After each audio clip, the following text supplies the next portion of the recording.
लखनऊ के कोच और मेंटोर गौतम गंभीर ने एक ऐसा ट्वीट किया है जिसमें वो भड़के भड़के नजर आ रहे हैं। और वैसे तो गंभीर जो है वो मजदूर दिवस से ही भड़के हैं। 1 तारीख को मजदूर दिवस था जब लड़ाई हुई थी गौतम गंभीर विराट कोहली की, काफी ज्यादा हो गई थी। लेकिन इस ट्वीट में गौतम गंभीर कुछ ज्यादा भड़क गए और इस ट्वीट में उन्होंने काफी बातें लिखी हैं जो सोशल मीडिया पर चर्चा केंद्र में है।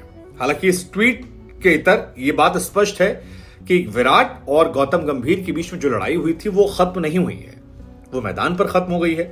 उस मैदान की लड़ाई को खत्म होने के बाद कई सारे खिलाड़ियों ने सवाल खड़े कर दिए हैं कि भाई जुर्माने से कुछ होने वाला नहीं, और वो दिख भी रहा है क्योंकि जुर्माने का इन दोनों पर कोई असर नहीं है। और जो लड़ाई ग्राउंड पर हो रही थी वो लड़ाई अब सोशल मीडिया पर शुरू हो गई है।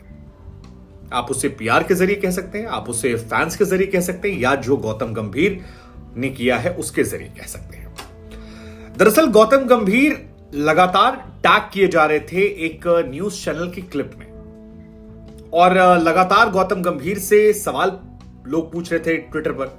जिसके बाद गौतम गंभीर ने एक ट्वीट किया जिसने माहौल को ट्विटर पर गरमा दिया और काफी ज्यादा उसे लोगों ने शेयर या उस पर कमेंट किया है। 14,000 से ऊपर रिट्वीट में है, लाखों में उसके लाइक्स हैं और बहुत सारे लोगों ने उसे क्रिटिसाइज भी किया है। किया क्या? तो गौतम गंभीर ने एक ट्वीट किया जिसमें लिखा कि प्रेशर की बात करने वाला है दिल्ली क्रिकेट से भागा एक आदमी, क्रिकेट की चिंता की आड़ में पेड पीआर बेचने के लिए बेताब है। यही कलयुग है जहां पर भगौड़े अपनी अदालत चलाते हैं। अब वो तमाम लोग जो सोशल मीडिया पर दिन रात बैठ के बकैती करते होंगे या दिन रात ट्वीट या फेसबुक खेलते होंगे, उन्हें तो झटपट समझ में आ गया होगा कि इस कहानी के तार जो हैं वो कहां से जोड़े जा रहे हैं, इन शब्दों के बीच की लाइन क्या है और किस शब्द के क्या मायने निकाले जाए।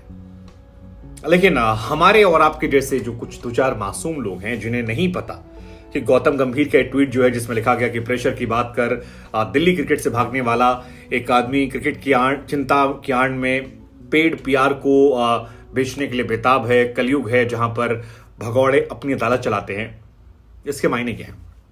तो हम आपको बता दें कि ये कहानी तब शुरू होती है जब एक निजी टीवी चैनल के एक संपादक जो काफी चर्चित चेहरा है टीवी में, उनका नाम मैं इसलिए नहीं ले रहा क्योंकि एक तो मैं दूसरे चैनल से जुड़ा हुआ हूं, दूसरा वो बहुत सीनियर व्यक्ति हैं, उनका सम्मान जो है वो बहुत ज्यादा है, उनकी काफी इज्जत मैं भी करता हूं, उनके काम को देखकर हमने सीखा समझा जाना है। तो विद ऑल ड्यू रिस्पेक्ट इस लड़ाई में उनका नाम नहीं लेते हैं और उनके नाम के बगैर आपको किस्सा सुनाते हैं। बाकी कमेंट सेक्शन में लोग आपको समझा ही देंगे कि मामला है क्या। अब दरअसल वो संपादक महोदय की तरफ से एक टीवी पर एक क्लिप गई थी जिसमें कहा गया था, जो टीवी चैनल की क्लिप है उसके अनुसार, कि गौतम गंभीर को मिर्ची लगी, चुनाव लड़कर लोकसभा में सांसद बनकर गौतम गंभीर का अहंकार जो है वो और ज्यादा बढ़ गया है। साथ ही यह भी लिखा कि विराट की लोकप्रियता उन्हें कितना परेशान कर रही है ये कल ग्राउंड में एक बार फिर से नजर आ गया। विराट कोहली ऐसे खिलाड़ी हैं जो हमेशा एग्रेसिव रहते हैं, किसी भी तरह की नॉनसेंस को वो बर्दाश्त नहीं करते, मतलब गलत काम को बर्दाश्त नहीं करते। इसलिए गौतम गंभीर को उन्होंने बराबर जवाब दे दिया। फिर इस ट्वीट में आगे लिखा, कुल मिलाकर जो गौतम गंभीर ने लिखा किया वो स्पोर्ट्समैन स्पिरिट के खिलाफ था। ना एक फॉर्मल प्लेयर को वो शोभा देता है और ना एक मेंबर ऑफ पार्लियामेंट को ये शोभा देता है। ऐसी घटनाओं से क्रिकेट का नुकसान होता है और यह घटना नहीं होनी चाहिए थी। यही वो क्लिप है। हालांकि इस घटना को हर एक खिलाड़ी ने, हर एक टीवी चैनल ने कवर किया, लेकिन गौतम गंभीर कुछ मसला रहा होगा पुराना, वो मसला भी हम आपको बताएंगे। और इसी वजह से गौतम गंभीर के पास जब ये क्लिप बार बार आई, सोशल मीडिया पर उन्हें बार बार टैग किया गया, तो गंभीर ने वो जवाब दे दिया कि प्रेशर की बात कर दिल्ली क्रिकेट से भागा एक आदमी क्रिकेट की चिंता की आड़ में पेड पीआर यानी कि पेड न्यूज बेचने की कोशिश कर रहा है। यही कलयुग है जहां पर भगौड़े अपनी अदालत चलाते हैं। और ये फिर मामला एक अलग लेवल। हालांकि इस पोस्ट के नीचे भी बहुत तरह के कमेंट आ रहे हैं। विराट कोहली के प्रशंसक कह रहे हैं कि यार विराट कोहली जो है वो दुनिया में जाना आता है, गंभीर को लोग भारत पे नहीं जानते। कुछ लोग कह रहे थे कि यार बेहतर होता कि तुम उनके शो में जाते, वहां जाकर बोलाते। कुछ लोगों ने विराट की वो जूते वाली इमेज दिखा दी जिसमें कहा कि तुम इसी हैसियत के हो। कुछ लोगों ने एक फेक फोटो बनाई और विजय माल्या की बनाकर विराट से कहा विराट तुम अच्छे हो लेकिन ये ट्रॉफी जो है तुम नहीं पाए हो। कुछ ने गौतम की तारीफ की, कुछ लोगों ने कहा कि यार आप विराट कोहली के साथ हैं या गौतम गंभीर के साथ हैं, या आप पर निर्भर है, लेकिन मीडिया वालों पर मत जाइए, वो पैसे लेकर कुछ भी बोल देते हैं, कुछ भी सुना देते हैं। कुल मिलाकर ये कहानी जो है, ये बवाल जो है, ये बहुत जबरदस्त चल रहा है और इसी वजह से हमें लगा कि इस कहानी के पीछे की कहानी जो है वो हम आपको समझाते हैं, वो आपको बताते हैं कि दरअसल हुआ क्या था। तो ये जो संपादक सर हैं, ये दरअसल 20 महीने के लिए डीडीसीए में प्रेसिडेंट थे और नवंबर 2021 में इन्होंने इस्तीफा दिया था। 20 महीना काफी टाइम होता है और क्रिकेट की एक अहम जिम्मेदारी होती है, अब क्योंकि गौतम गंभीर भी दिल्ली से ही आते हैं, दिल्ली क्रिकेट में उनकी भी एक अहम भूमिका है, एक्टिव काफी रहते हैं।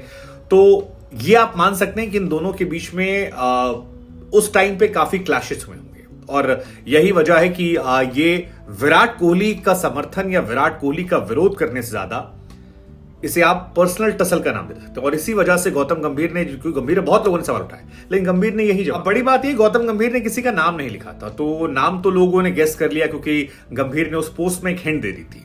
लेकिन उसमें एक प्रेशर लिखा है कि प्रेशर की बात कहकर दिल्ली क्रिकेट को छोड़ने वाला एक व्यक्ति, तो प्रेशर क्या था, तो उसको अगर आपको समझना है तो आपको थोड़ा सा पीछे जाना पड़ेगा। पीछे कहां जाना पड़ेगा?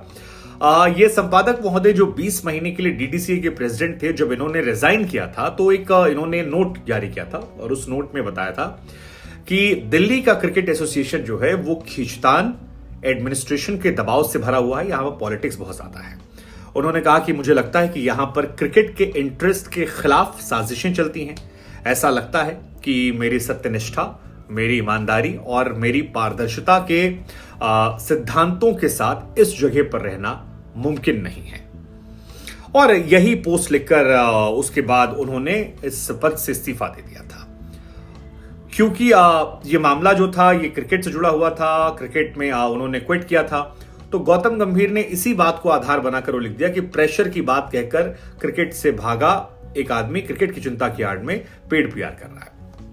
अब अगर आप नहीं जानते तो आपको बता दें कि उस दौरान एक जनरल सेक्रेटरी हुआ करते थे विनोद तिहारा, उनसे इनकी नहीं बनती थी संपादक महोदय की, और उनकी गंभीर से बनती थी। हालांकि बाद में गंभीर और उनकी भी आपस में नहीं बनती थी और उनके बीच में मनमुटाव हुआ था और उन्होंने गंभीर को लेकर भी निशाना साध दिया था कि गौतम गंभीर जो है सांसद बनने के बाद उनकी नीयत में भी खोट आ गई। अब उनकी नीयत में खोट आई नहीं आई, विराट वाले मैटर पर विराट गलत थे, गंभीर गलत थे, सहवाग ने भी निशाना साधा है, फिलहाल सहवाग भी दिल्ली से आते हैं, इन दोनों खिलाड़ियों को लेकर निशाना साधा है। गवास्कर साहब ने भी कह दिया कि भाई पैसे वैसे से कुछ नहीं होने वाला, ये बिगड़ैल बच्चे जो है इनको तब सुधरेंगे जब मैच फाइन लगेगा, विच इज एक्चुअली ट्रू। लेकिन दो सवाल हमारे आपसे हैं। एक, क्या ये मामला यहां थमता हुआ आपको नजर आ रहा है या आपको लग रहा है कि अभी ये मामला और बढ़ेगा? क्योंकि रिएक्शन एक तरफ से आ रहा है, दूसरी तरफ से काउंटर रिएक्शन आ रहा है। विराट ने भी पोस्ट मैच कहा था जैसा दोगे वैसा मिलेगा। नवीनुल हक ने भी कह दिया गाली सुनने नहीं आया हूं। हालांकि एक तस्वीर है जो विराट के फैंस को थोड़ी परेशान कर रही है, वो है नवीनुल हक विराट कोहली का वो हाथ मोड़ने वाली तस्वीर ऐसी नजर आ रही है, और दूसरी तस्वीर है जब लखनऊ में मैच हुआ था तो महेंद्र सिंह धोनी के साथ उनकी तस्वीर आई थी। नवीन का इसमें फायदा हुआ है, नवीन को प्री मैच बुलाया गया, पोस्ट मैच उनके इंटरव्यूज आ रहे हैं, धोनी के साथ तस्वीर आ रही है, कई और तस्वीरें आ रही हैं, आईपीएल को लेकर वो बयान दे रहे हैं। तो नवीनुल हक ने तो अपना फायदा कमा लिया, उनकी ब्रांड वैल्यू जो है वो थोड़ी बढ़ गई। शाहिद अफरीदी ने समर्थन कर दिया, फॉलोअर भी बढ़ रहे हैं, गालियां भी हालांकि उसमें आ रही हैं, लेकिन उनको फायदा हुआ है, नुकसान भी थोड़ा हुआ है विराट और गंभीर की तुलना में। लेकिन आपको क्या लग रहा है ये मामला कहां जाकर थमेगा? और विराट कोहली के समर्थन में जो ये ट्वीट वाला विवाद चल रहा है जिसमें गंभीर ने आरोप लगा दिया, इस पूरे प्रकरण को लेकर आप क्या सोचते हैं? आपको लगता है कि अब मामला थोड़ा गंदा हो रहा है, जो नहीं होना चाहिए था, बेहतर है ना होता?